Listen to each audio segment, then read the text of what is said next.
Ya, iman ini kalau saya ingin ulang, iman itu kan disebut dalam hadis Rasul ya, qaulun wa amalun, ucapan dan amalan, perbuatan.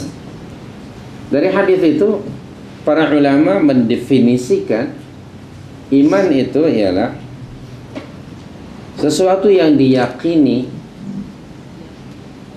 oleh hati, dalam hati, diucapkan melalui lisan dan dibuktikan melalui amalan.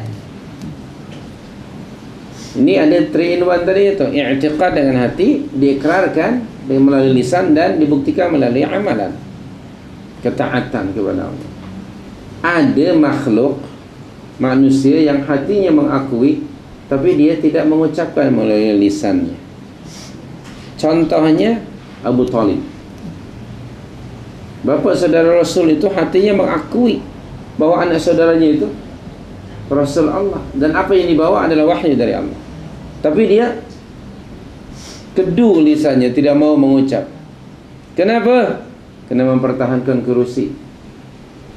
Karena Abu Talib pada masa itu kedudukannya sebagai YDP kaum Quraisy. Baik, dia bimbang kehilangan kerusi kalau dia mengucap. Dia tidak diakui sebagai mukmin. Yang kedua, ada yang lisannya mengucap,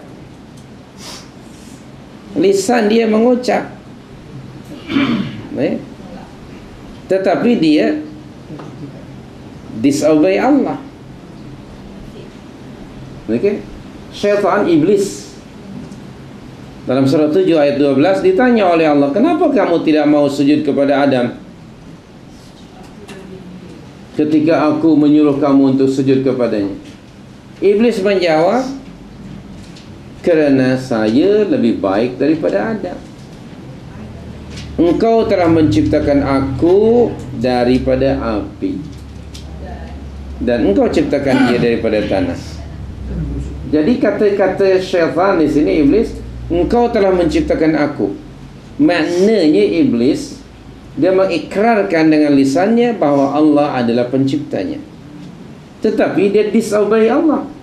When Allah ask him to prostrate down kepada Adam, aba wastakbara, dalam surah Al-Baqarah ayat 34. Dia enggan apa? Enggan mematuhi perintah Allah.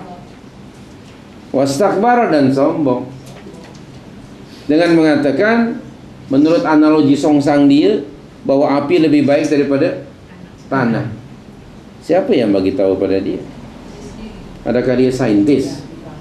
Sudah buat R&D kan? Baik. Nah, ini aba wastakbara. Baik. Nah, itu yang kedua di antara contohnya lah. Kemudian ada orang yang mengucapkan lisannya, tetapi dia tidak menerjemahkan iman yang diucapkan melalui lisannya itu dalam bentuk ketaatan kepada Allah. Contohnya siapa? Fir'aun tadi. Fir'aun mengucapkan, tapi adakah dia sempat untuk beramal? Tidak. That is why pada ayat berikutnya, ayat yang ke-91, al-ana wa qad asaita wa kunta minal mufsidin. Baru sekarang ke you sedar, woi Fir'aun, bahwa you tu orang selama ini, woi engkau ni betul-betul ekstrim mengaku sebagai Tuhan. Allah mempermalukan manusia yang barangkali bahasa kita maharaja ini, dipermalukan oleh Allah. Rupanya member ni tak tahu berenang, buat malu. Padahal di istana dia ada swimming pool Olympic size. Itulah rupanya tak tahu berenang member ni. Tengok Allah kalau nak menghinakan manusia yang pernah hebat begitu dengan benda yang which we never imagine, suddenly Allah boleh buat seperti itu, buat malu aja. Subhanak ya Rabb, Maha Suci Allah. Jadi yang benar iman ialah i'tiqad, iqrar dan ta'at. 3 dalam satu itu.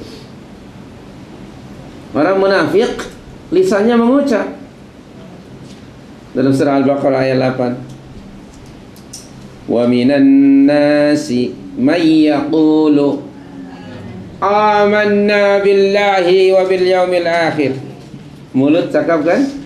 Dan ada di antara manusia yang mengucapkan melalui lisannya, kami telah beriman kepada Allah dan hari akhirat. Apakah Allah memperakui iman mereka? Allah berfirman, wa ma hum bimu'minin. Padahal sebenarnya mereka itu bukan orang mukmin. Kenapa? Kerana hanya di mulut, tapi tidak dibuktikan dengan ketaatan kepatuhan.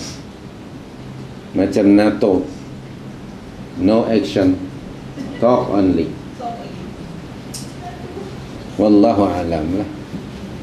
Orang munafik pandai bercakap tapi tak pandai buat. Dalam bahasa kita apa? Cakap tak serupa itu. Na'udzubillah min dzalik. Jadi sekali lagi iman yang benar ialah yang ketiga-tiganya itu ada.